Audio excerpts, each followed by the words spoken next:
defense.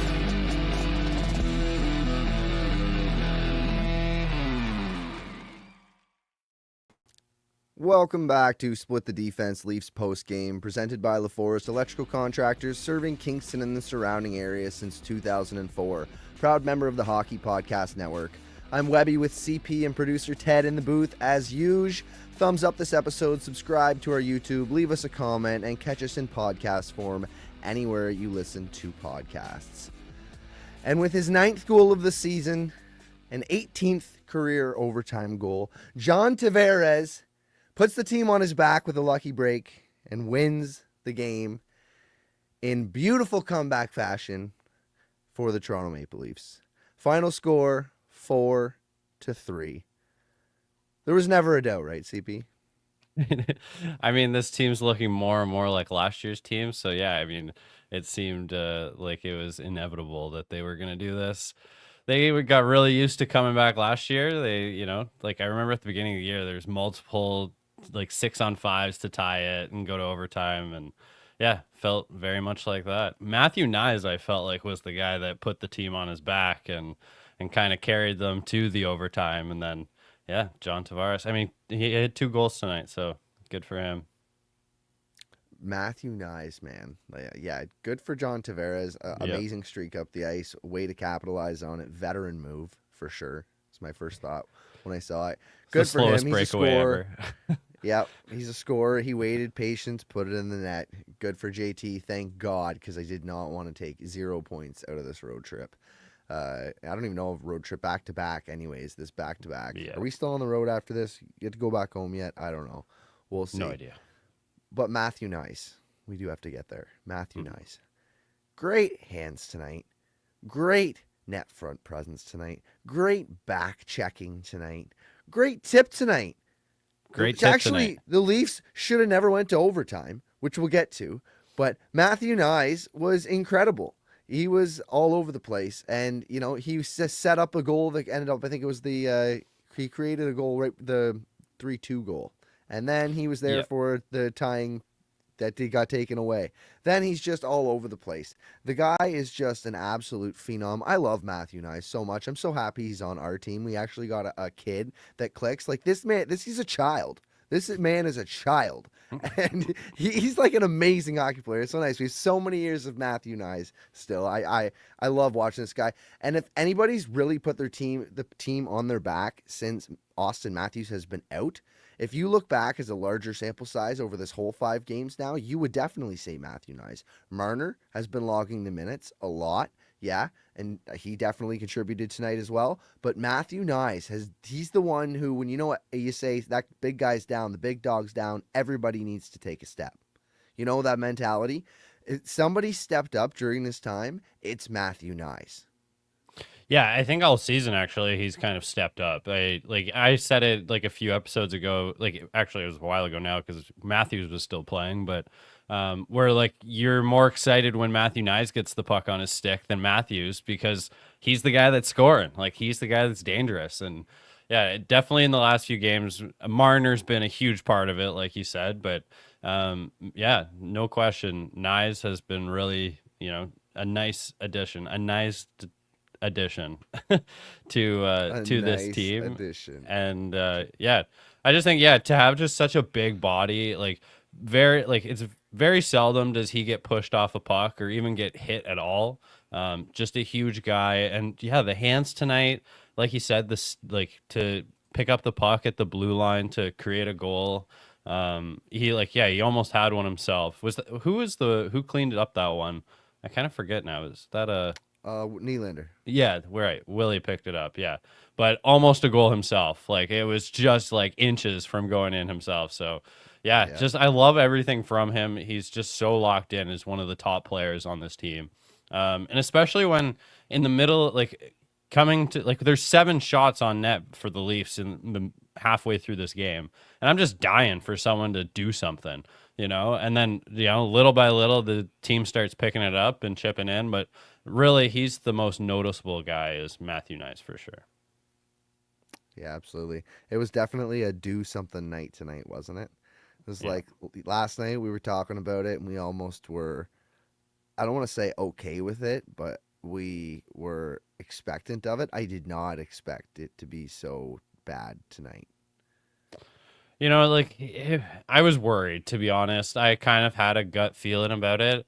Like we were talking about last night, you just never know what you're gonna get. Like when you turn it on at 7 o'clock, or 7:30 in the night. Like you just who shows up for this team it's just so unknown. So I was kind of skeptical of having a good showing. And not only did they not like they waited for the second half of the back to back, but waited for the second half of the second half of the back to Yeah. back And to start doing anything. is it just me or have they had a lot of back to backs already this season? Yeah, they Like have. three of them or four of them already, and I think like it's I don't think 4. they've won any of the back to backs until tonight. No, I don't. So I I don't didn't think have. that's I true. didn't. They won Is that not won a true? no at the beginning. They won a couple. I think it's more even than you A think. It's just couple. the I the think you're last two. egregious here. Yeah. Maybe. Okay. Well, Yeah. I Either don't way, know. I'm though. pretty sure. I just had bad feeling because you don't usually see a great team show up on the second half of a back to back. Lots of losing for the Leafs. It feels like this year, and tonight it was very lackadaisical. Not a lot of wanting to control the play, and like we all are talking about, well, Berube's style says that, it's dump and chase and dump and chase. And it is dump and chase, but once you get the fucking puck back in the offensive zone, you can do whatever you want with it. Do Like, whatever, something. hang on to it. Like, the Yeah. whole point is, like, he's just telling you how to get out of the defensive zone, through the neutral zone, and into the offensive zone. After that, you have carte blanche. You do whatever the hell you want, and you can hang on to the puck, you can east-west, however you create offense, but getting it in and getting it to safe areas to create that offense. And, like, they're just not doing that. And like before, they would start that east-west at the blue line, and a lot of that would turn into the 2-on-1s. And how many 2-on-1s have we seen this year? A fair few. Yeah. I wouldn't say the same amount that we saw last year. No, Half a definitely dozen? not. And yeah, I would like in the last 2 games, it's been pretty like there's been a lot of them. But yeah, I'd say there's probably more in the last 2 games than the 14 games previous or whatever game we're at. So yeah, I'd like to look that stat up because yeah. by my eye, I would sit here convicted and say that no, they're definitely preventing that. And I don't know. I don't know. This whole Maybe team, it's though. just because like last night's goal, like the very first goal of the game was a 2-on-1.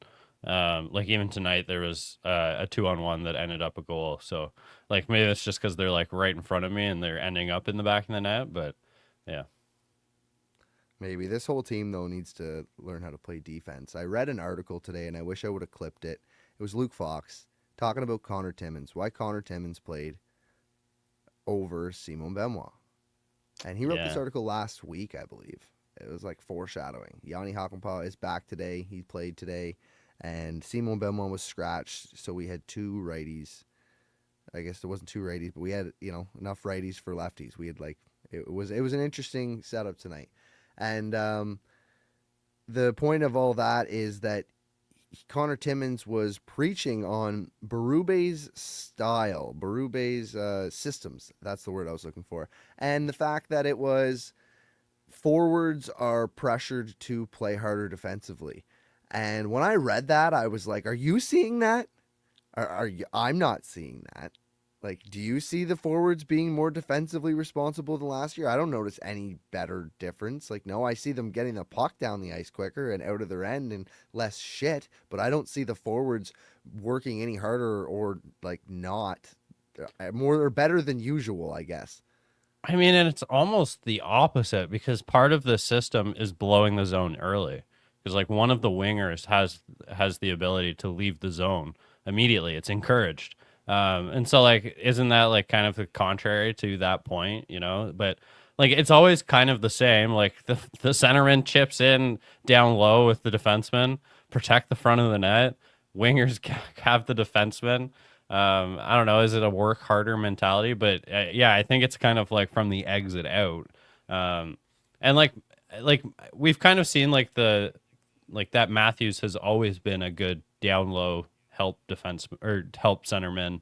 So like Yeah, I don't know he's about always the done whole. that. Yeah, it's always been a thing he does. Yeah. It's not any better this year than it's ever been. Like I don't know. I just The Connor Timmins defensemen are preaching that better this year. Berube's Like, system is what's helping him so much, and I'm like, I just don't see that. I see a lot to give from the forwards in the defensive end well, for part of the supporting. part of the problem is you have Domi and Willie playing like in the top six together, I and know. they either have Nyes or McMahon to play with them, and so like it's just watching those two play defense is just kind of it irks me a little bit, like even and it kind of bothers me too that they switch roles a lot. Like one trip down, like one's covering center, the other time the other guy is. And it's not just the faceoffs I'm talking about, like in the defensive zone. And so, like, I don't know. It's just like I feel like someone needs to commit to one of the positions and play it well versus like them kind of switching all the time. And they're trying to switch like in the middle of like in their own zone. And it's a bit of a nightmare for those two. Like, so And yeah, Domi needs to get it going here. man, Domi's just feeling it hard. And you're getting now to the He's point where fighting it. he's overthinking everything, right? So, puts one in our own net tonight. Like that's the only net he can put it in is ours. So yeah, Okay, that's rough. how fucking poetic is it that last game he moves his skate out of the way to not block a Yeah, shot for it to go in, and the first goal of this game goes off of his skate. it's not a Like, block shot though. It's off your own goalie and then off your skate and like, so yeah, I just like, but that's just his luck right now. Like I was like, as soon as I saw it and the whole play, instantly I was like, that didn't go off Domi, did it? And then yeah, you watch the replay. And I was like, fuck, yeah, it went off Domi. Like that just kills. So. And then immediately after he gets a brutal. breakaway and just nothing from it. It's just, yeah, he's really hurting that guy. So even just a few lucky Yeah. assists just to get his like confidence going is like all he really needs. And then he pots one here and there. It's not like he's not a goal scorer. He just needs to score every once in a while and kind of get all those assists. So just kind of shocking. He's kind of been lacking on the scoring front at all. And yeah, just even when pushed up the lineup.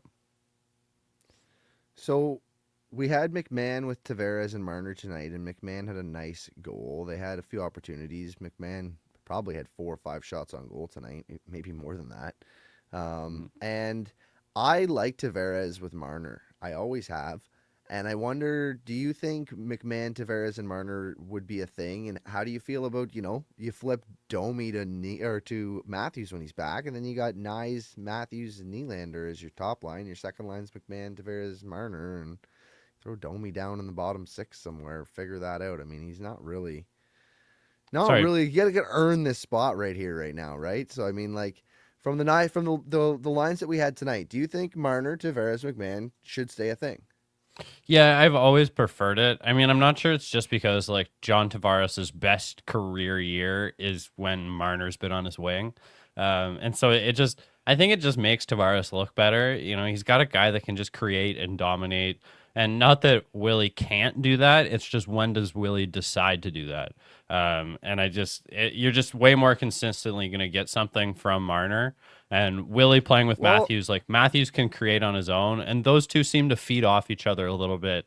Willie loves playing with Matthews, and I think it's oh just yeah.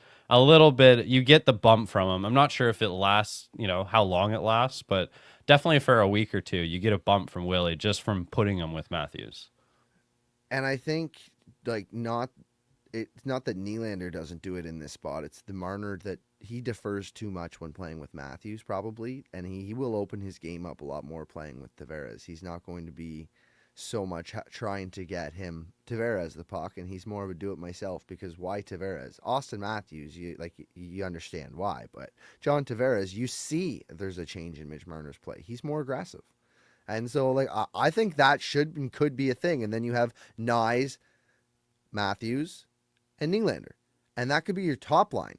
Like Matthew Nyes is now a stud. He is like one of the guys, right? It's like core 5, core 6. We're talking about core 7 up at this point with all the contracts they've given out. But like they've Yeah, got they've Nyes got is Matthew Nyes as a guy, a legit guy. So you have Nyes, Matthews, Nylander, and McMahon, Tavares, Marner, and then you just throw Domi down in I don't know with Holmberg or I don't know somewhere else. Like I don't know. He's obviously going to stick around. I like him. He'll find his game. He'll get there. He's just not there right now.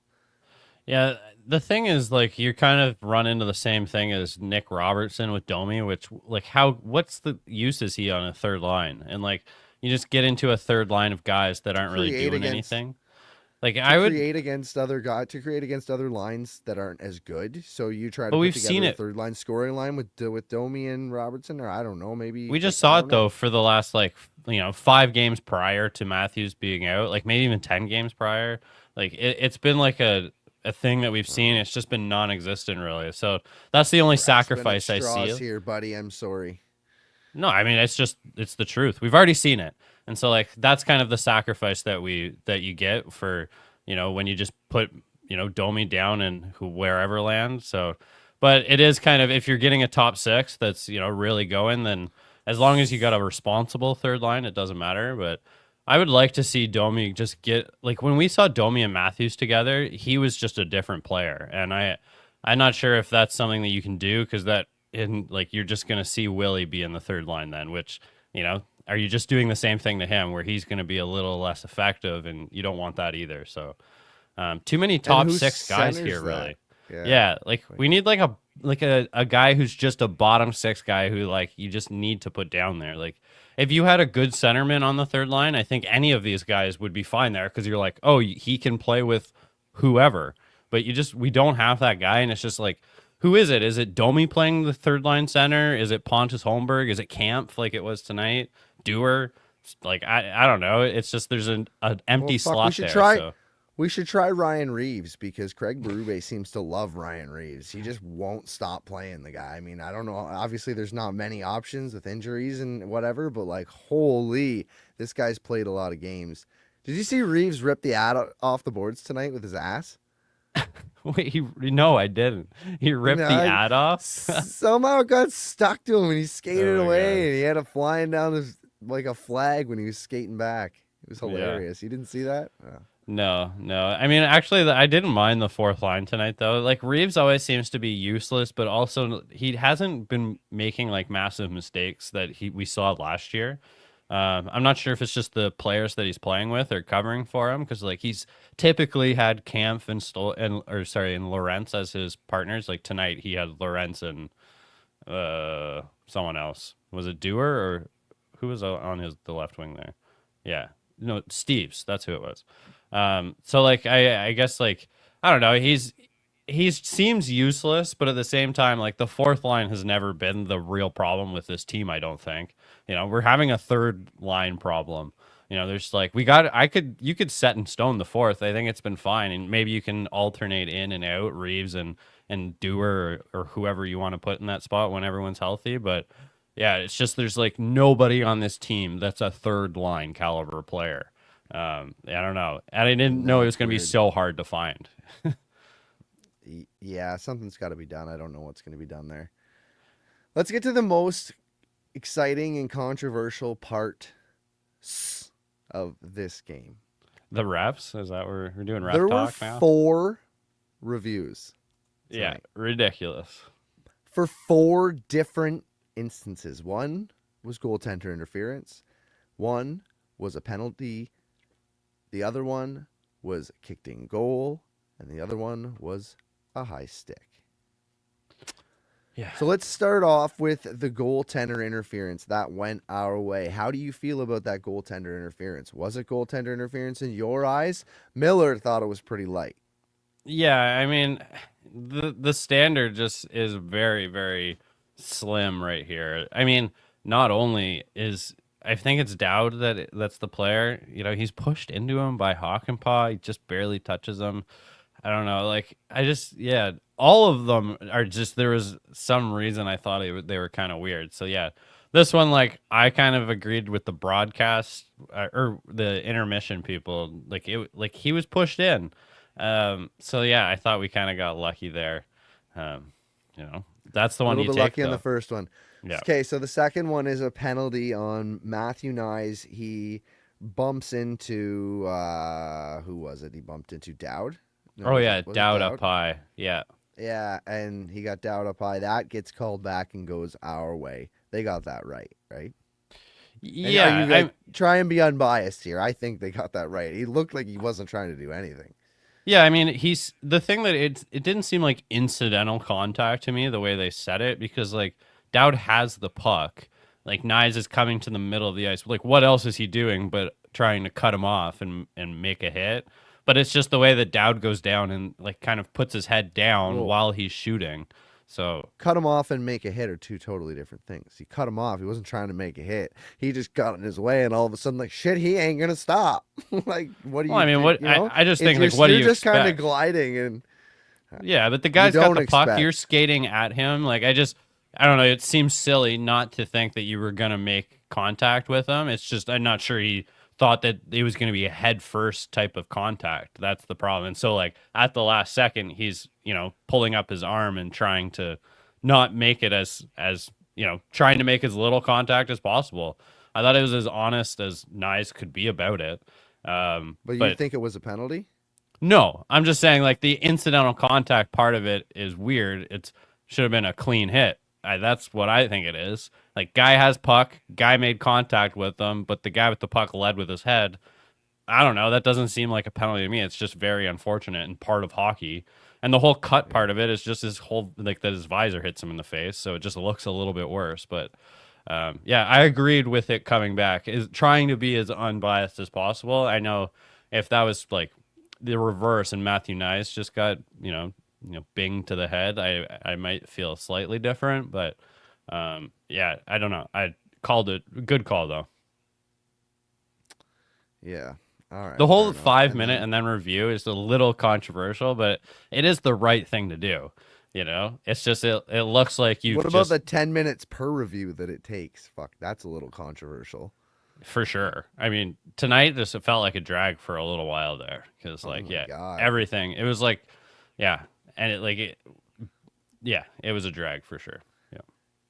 Miller says NHL needs soccer's VAR system, and like I don't even know if I agree with that. I think we should just put less refs on the ice. One guy out there, total chaos. See if he can manage everything. Offsides, icings. I want it the whole thing. I just want total chaos. That'd be way more fun. When I was a kid, when you go back to the kid and the maximum fun. You're like, I don't care about rules or anything. I just want the most fun. I turned off all the rules playing Chelly. All of them.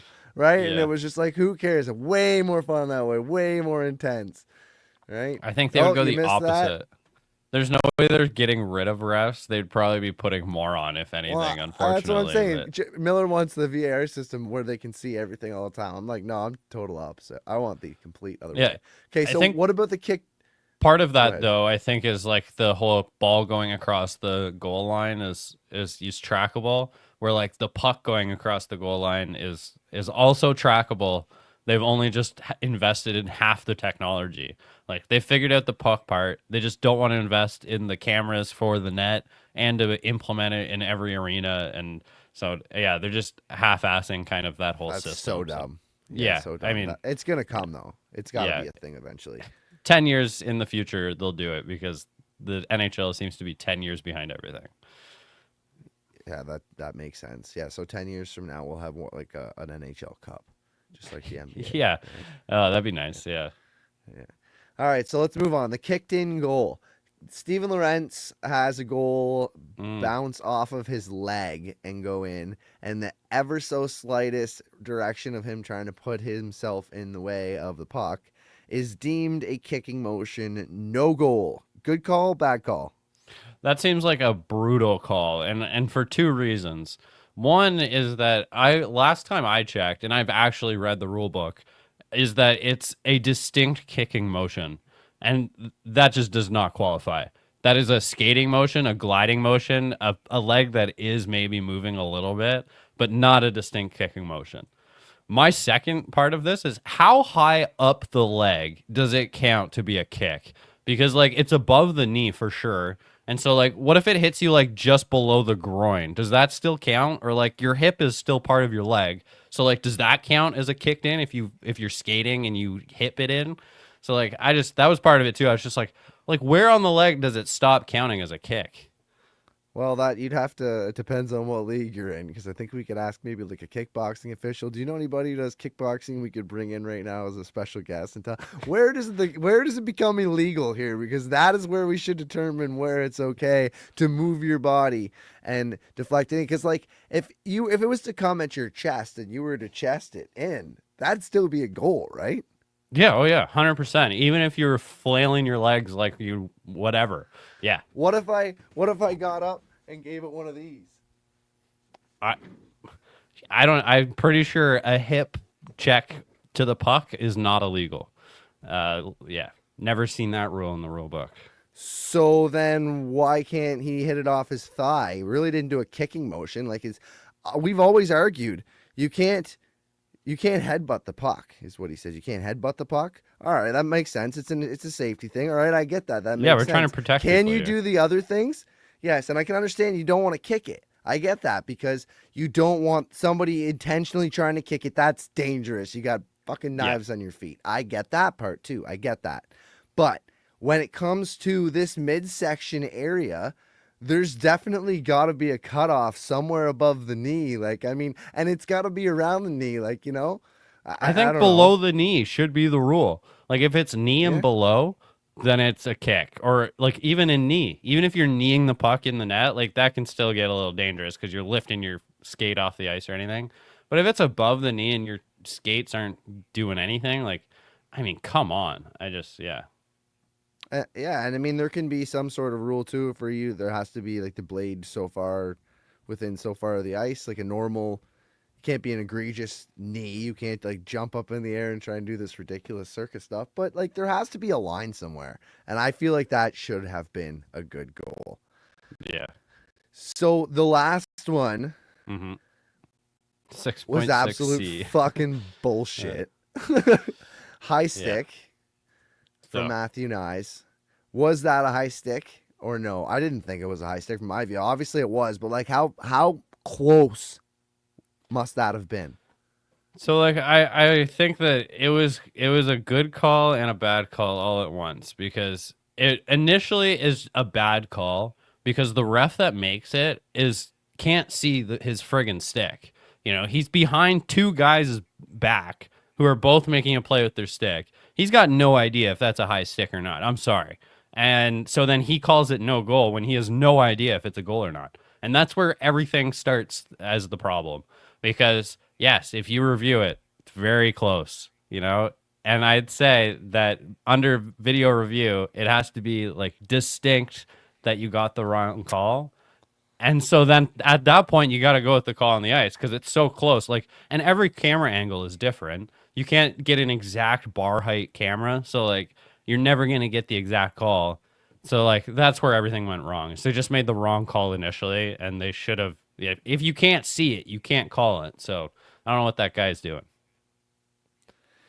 Yeah, that was one of the worst calls ever. They still challenged it. They still lost. But you think if it was called a goal initially, that if the other team challenged it as a high stick, that they would have lost? Yeah, yeah. I think there wasn't conclusive enough under review. Whatever the initial call, I think, was the call. So, yeah, when they challenged it, I had almost no hope after I had saw it a couple times. I'm like, it's just like you have to be like 6 inches to a foot either way for it to be like really obvious. Like there's just never is a camera angle that's perfect enough to see for sure. So yeah, I thought I mean, a good call, it's but 20 also an awful call.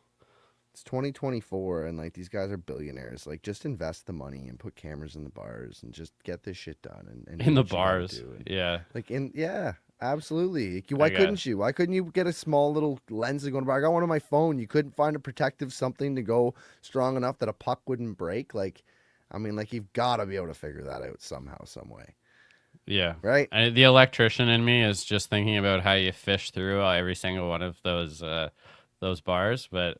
Yeah, I mean, it would be something that, they could invest in. I What do you just don't mean want to see more. fish through every single one of those bars? You just start at the bottom, you put them up at the corner. They're capped at the bottom. You drill the No, I bottom. don't. That's what I was about to say. I don't want to see every single board. Like, I don't want cameras just lining the tops of them. So like, they'd either have to be like built into the actual like That's what I'm structure saying. itself. So yeah. I don't know. Again, this is just something the NHL is just not gonna do. So That's because they're cheap. They unfortunate. should. Yeah. They should. So we got the Oilers coming up Saturday. Big game Saturday. You think we'll see Matthews back for McDavid versus Matthews? Or I really maybe hope to. McDavid Like, versus hope Maple so. Leafs? I just feel like the Leafs lack a certain type of identity without Matthews. It just like you need that guy coming over the boards to feel excited about this team doing something. Like Matthews or Marner, sorry, can create and everything, but you just see it over and over again. Like he does something really nice and he like lobs a pass to someone and it just, they just don't put it in. And like that's the difference between having like a superstar goal scorer who can go and just create and score a goal at any moment versus a guy who's trying to create for guys that also have to be there to make the play as well. So, yeah, I'm missing that guy. Like he's just such a big part of this team and identity. So I hope he's back. Like it looks kind of bad though. Like, have you seen the reports where like he was skating on Friday? He did half an hour perfectly fine. And then it's kind of murky how much he actually did over the weekend. And he definitely didn't skate today. So I don't know where he's at, if he's going backwards. I was going to say, that doesn't sound like he's getting better. But yeah, I mean, there also could be he's doing workouts away from the ice that's helping with his recovery, and he doesn't have to be on the ice for it to be helping. But you also want him to be skating if you're going to be putting him in a game the next day. So, yeah, hopefully you see him kind of in the next few days for sure. Because, yeah, he's a big part of this team. Point guard thinks Matthews has lingering back issues. Do you know somebody who would know point guard? Who are you? Reveal yourself. Tell us your sources. We need to know. We also brought up earlier that it was a boring game until the last 5 minutes, and I just want to answer that. I genuinely enjoyed that overtime, though. Like, that was some of the most entertaining hockey I've seen in a while. It's because we had the puck. I mean, it sucks when you're on the other end of that. If it's Washington skating around with the puck, that's not as fun. So, yeah, that's where you want to have control. And then definitely for our team, it was great, but I felt like the last period really had a lot to it where I felt them ramp up and really start to push Nyes, Marner, even Willie, like you're seeing them trying to do everything they can. So I felt like, it got exciting towards the end for sure. The beginning, though, it's just, I felt like we were just, it was the exact same thing as last time. I was like, is it Groundhog Day? Are we seeing this exact same team that's just, I mean, they had more legs, but it was just like no plays are working. For the first 10 minutes, it was just like end to end. No one could make a play, but they could skate with the puck so definitely, overtime was exciting, though. Good to get a win tonight for sure. Definitely. And actually, the back issue thing, I hate to speculate about injuries because it's like upper body, but like that would be probably one of the last things I'd want it to be. It's just like those things can come and go. Like they can also cripple you at any moment. So we heard it's not his wrist and it's not his shoulder. And I don't know who point guard is. Maybe he just like listens just like we do and he's heard a lot of shit. But like, I don't know, maybe he knows something we don't. Maybe he's telling us something, and you heard it here first on Split the Defense. It's his back, but we don't know. Like I know it's not his wrist. That was mentioned. It's definitely not his wrist. It's definitely not his shoulder that's been repaired. But what is it? We don't know. So there's so many other things. When will he be back?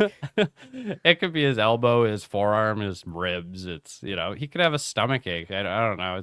It's tough to really say. They need to give more information. It's just so annoying just not knowing. I don't know who they're protecting. It's not like guys are going out there to do anything. Who the fuck are we? Why the fuck do we need to know his medical history? He'll be back when he's back. That's a good point, actually. That's a very good point. I just want to know more information when he's going to be back on this team and how much time he'll miss. So we all want to know that. Anyways, we will be back on Saturday. We're going to wrap it up here unless you have any closing thoughts, CP. No, good to go. All right. Let's get out of here. Thanks for joining us on Split the Defense, Leafs post-game presented by LaForest Electrical Contractors, serving the Kingston and surrounding area since 2004. Leave us a comment, hit that like button, subscribe on YouTube, and listen to us in podcast form anywhere you listen to podcasts. Peace. Follow the boys on Twitter at STDPWebby, at Craig D. Pearce, and at Ted_is_show.